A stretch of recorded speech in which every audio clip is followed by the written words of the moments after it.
Master your money. Personal finance workshop on mutual funds on December 7th and 8th. Register now.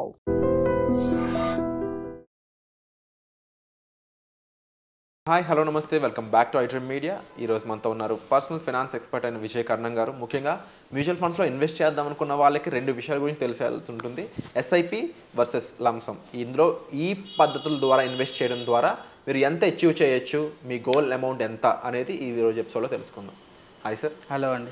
Sir, mutual ఫండ్స్లో ఒక systematic investment కోసం మీరు already SIP అనే procedure గురించి previous ఎపిసోడ్లో చెప్పారు. అవును. అండ్ లంసమ్ గురించి ఇంకా జనాలకు తెలియాల్సి ఉంది. ఈ రెండులో ఏది బెస్ట్, రెండు కలిపి చేయొచ్చా? అసలు దీని గురించి ఒక క్లారిటీ ఇస్తారా?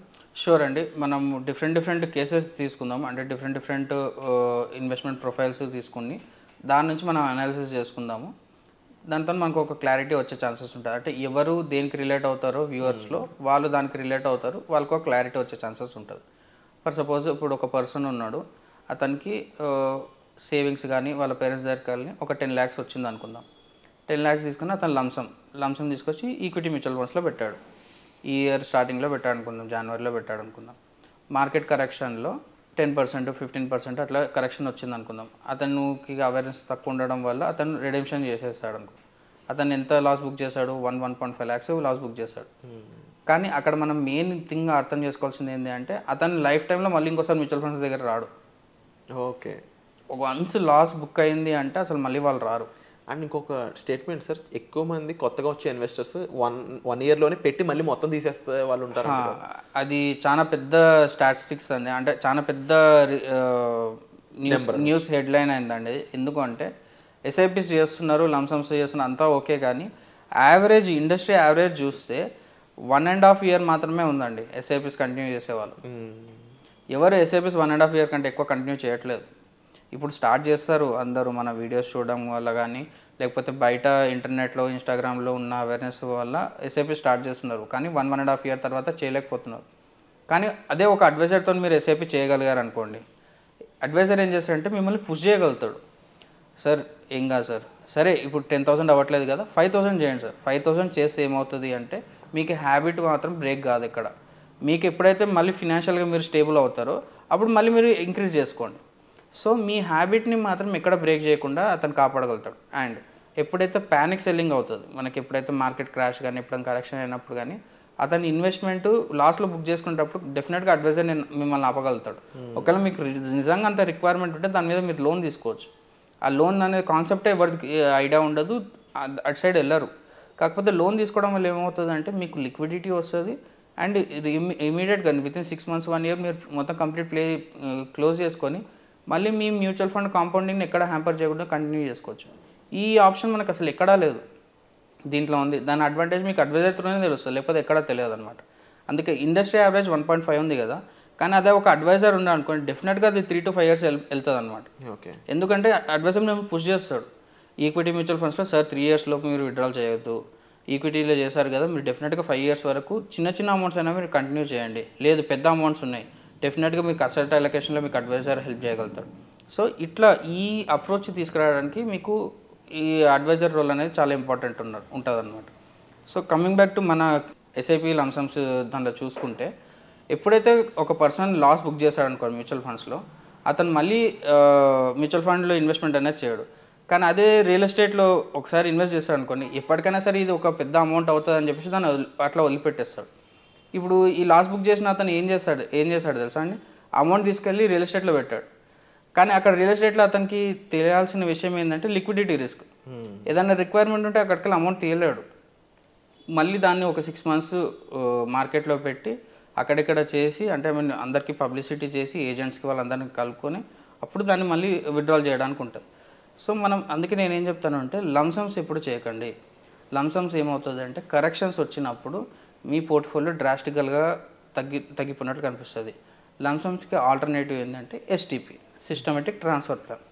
సిస్టమేటిక్ ట్రాన్స్ఫర్ ప్లాన్ అంటే ఏంటి అంటే మీరు ఈక్విటీకి గ్రాడ్యువల్గా ఎక్స్పోజర్ తీసుకుంటుంటారు. నేను ఇంతకుముందు ఎగ్జాంపుల్లో చెప్పినట్లు ఈక్విటీ అనేది ఒక ఫైర్ లాంటిది. ఫైర్ని మనం గ్రాడ్యువల్గా ఆ హీట్ని మనం యూజ్ చేసుకోవాలి, అంతేగాని మనం దాంట్లో చేయబెట్టడానికి ఎప్పుడు ట్రై చేయవద్దు. చేస్తే మన క్యాపిటల్ తగ్గిపోతుంది. సో ఎట్లా తీసుకోవాలి, మీ క్యాపిటల్ ఎంత ఉంది, 1 CR, 50 lakhs, 20 lakhs, 10 lakhs. దాంట్లో రేషియోస్ ఉంటాయి. అది మీ ఎంత రిస్క్ అప్టేట్ అనే దాన్ని బట్టి 60-30, 60-30-10, 70-30 లేకపోతే 80-20 ఈక్విటీ డెట్ హైబ్రిడ్ స్ప్లిట్ చేసుకోవాలి. స్ప్లిట్ చేసుకొని ప్రతి దాంట్లో ఇంత 10 lakhsలో ఎంత పర్సంటేజ్ వస్తుందో అంత పర్సంటేజ్ ఆ ఫండ్స్లలో ఇన్వెస్ట్ చేయాలి. ఇన్వెస్ట్ చేసి గ్రాడ్యువల్గా ఈక్విటీ ఎక్స్పోజర్ తీసుకోవాలి, కానీ అట్ ఏ టైం మాత్రం ఎప్పుడు తీసుకోవద్దు. లేదు డెట్ ఫండ్లో కంప్లీట్ 100% డెట్ ఫండ్లను పెట్టేసేయండి. డెట్ ఫండ్లో పెట్టేసి డెట్ ఫండ్ నుంచి గ్రాడ్యువల్గా ఎవ్రీ మంత్ ఇంత 1 lakh, every month 50,000, every month 25,000 complete aggressive equity ఫండ్కి పంపించేసండి. ఏం ప్రాబ్లం లేదు. ఎందుకు అంటే over the period of next 2 years వరకు మీకు 2 cycles హిట్ అవుతాయి, 2 ఫినాన్షియల్ సైకిల్స్ హిట్ అవుతాయి. కాబట్టి మీకు రూపీ కాస్ట్ యావరేజింగ్ చాలా మంచి వర్కౌట్ అవుతుంది అనమాట. మీరు ఒక డెట్ ఫండ్, ఒకటి హైలీ అగ్రెసివ్ ఫండ్ తీసుకొని డెట్ ఫండ్లో కంప్లీట్ పార్క్ చేసుకొని అక్కడ నుంచి ఎస్టీపీ పెట్టుకోవడం will be the best option. ఎందుకంటే మీకు రూపీ కాస్ట్ యావరేజింగ్ వర్కౌట్ అవుతుంది. లాంగ్ టర్మ్లో కాంపౌండింగ్ ఎఫెక్ట్ ఇంకా ఎక్కువ వర్కౌట్ అవుతుంది. ఎస్ఐపీస్ కన్నా లంసమ్స్ కన్నా ఎస్టీపీస్లో ఎక్కువ వర్కౌట్ అవుతుంది. అది ఫస్ట్ ఆప్షన్. సెకండ్ ఆప్షన్ వచ్చేసి ఇప్పుడు సపోజు ఒక పర్సన్ ఉన్నాడు, ఒక రిటైర్మెంట్ కార్పస్ ఒక 50 lakhs 80 lakhs వరకు 50-60 lakhs వరకు ఉందనుకుందాం. అతను డైరెక్ట్ ఈక్విటీకి అసలు ఇష్టం లేదు, ఈక్విటీ ఎక్స్పోజర్ తీసుకోవాల్సిన అవసరం లేదు. మనం ఏం చేయాలి అంటే బ్యాలెన్స్ అడ్వాంటేజ్ ఫండ్ కానీ, హైబ్రిడ్ ఫండ్ కానీ, అగ్రెసివ్ హైబ్రిడ్ ఫండ్ కానీ, ఇట్లాంటి డిఫరెంట్ టైప్స్ ఉంటాయి అన్నమాట. మనం అతను 50-55 years ఉన్న అతను 60 years వచ్చేసరికి అంటే వితిన్ 5 to 6 yearsలో క్యాపిటల్ డబుల్ అయిపోతుంది. 15% CAGR వేసుకుంటే 50 lakhs కాస్త 1 CR అయిపోతుంది. 1 CR నుంచి మళ్ళీ HWP పెట్టుకుంటే 70,000 ఇన్కమ్ వచ్చేస్తుంది కదా. సో ఇదొక స్ట్రాటజీ అనమాట. ఇది ఎవరికి 50 years ప్లస్ ఉన్న వాళ్ళకి ఇది వర్కౌట్ అవుతుంది. ఎవరైతే ఇంకా కన్జర్వేటివ్ అసలు అంటే 60 above ఉన్న వాళ్ళు ఉంటారు, వాళ్ళకి 5 years 6 years పీరియడ్ కూడా ఉండదు, కానీ క్యాపిటల్ అప్రిసియేషన్ కావాలంటారు. వాళ్ళకి ఇది ఫస్ట్ టైం చెప్తున్నానండి. వాళ్ళకి ఎలా చేయాలంటే జీరో రిస్క్ అనమాట. ఇది డెట్ ఫండ్లో పెట్టాలి, వాళ్ళు కంప్లీట్ 100% డెట్ ఫండ్లో పెట్టాలి. డెట్ ఫండ్లో ఏదైతే క్యాపిటల్ అప్రిసియేషన్ అవుతుందో ఆ క్యాపిటల్ అప్రిసియేషన్ మాత్రమే ఈక్విటీ ఫండ్లోకి పంపించాలి. సో మీరు లాస్ అయినా కూడా డెట్ ఫండ్లోకి వెళ్ళి వచ్చిన ప్రాఫిట్స్ లాస్ అవుతారు. సో ఈ మెకానిజంలో ఏమవుతుంది అంటే 100% మీ క్యాపిటల్ సేఫ్లోనే ఉంటుంది, ఎక్కడికి వెళ్ళదు. మీకు ఎప్పుడైతే రిస్క్ తీసుకుంటున్నారో ఆ risk only profits made from the debt fund. Okay. So ఇది ఒక type of strategy. Last strategy ఏంటంటే చాలామంది చేస్తున్న మిస్టేక్ చెప్తాను నేను. ఒకతను కాల్లో అడిగాడు అనమాట, సార్ నా దగ్గర క్యాపిటల్ ఉంది, పెడతాను, హెచ్డబ్ల్యూపీ చేస్తాను, హెచ్డబ్ల్యూపీ చేసిన అమౌంట్ మళ్ళీ ఎస్ఐపీ చేస్తాను అని అంటున్నాను. ఎవరు చెప్పారు సార్ మీకు ఇది ఇట్లా చేయడం అంటే, సార్ ఇట్లా చేస్తే ఇంట్రెస్ట్ రేట్ ఎక్కువ వస్తుంది కదా అని. సార్ చాలా రాంగ్ స్ట్రాటజీ సార్ ఇది. ఎందుకు అంటే మీరు ఆల్రెడీ 15% ఇస్తున్న అసెట్ నుంచి అమౌంట్ తీసుకొచ్చి మళ్ళీ 15%లో పెడతా అంటున్నారు.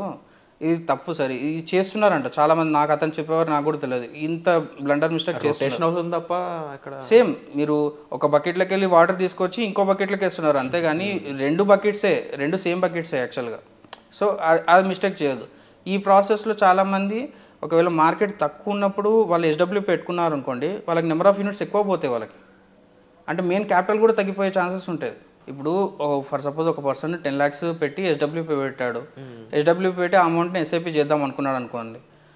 మార్కెట్ ఎప్పుడైతే తక్కువ ఉన్నప్పుడు హెచ్డబ్ల్యూపీ చేస్తే నెంబర్ ఆఫ్ యూనిట్స్ ఎక్కువ పోతాయి కదా, దానికి క్యాపిటల్ అప్రిసియేషన్ కూడా తగ్గిపోతుంది. సో మెయిన్ క్యాపిటల్ రిస్క్లో పడే ఛాన్సెస్ ఉంటాయి. సో ఈ స్ట్రాటజీస్ అన్ని పక్కకు పెట్టేసండి, ఇవన్నీ అవసరం లేదు. ఎప్పుడైతే ఎక్కువ క్యాపిటల్ ఉందో డెఫినెట్గా ఎస్టీపీ తీసుకోండి. ఎక్కువ క్యాపిటల్ లేదు అప్పుడు ఎస్ఐపీస్ తీసుకోండి. డ్యూరేషన్ తక్కువ ఉంది మనకి అమౌంట్ ఎక్కువ అమౌంట్ ఉంది, దానికెళ్ళి ఇన్కమ్ రావాలి అంటే ఎస్డబ్ల్యూపీ తీసుకోండి. So these are the different options అనమాట.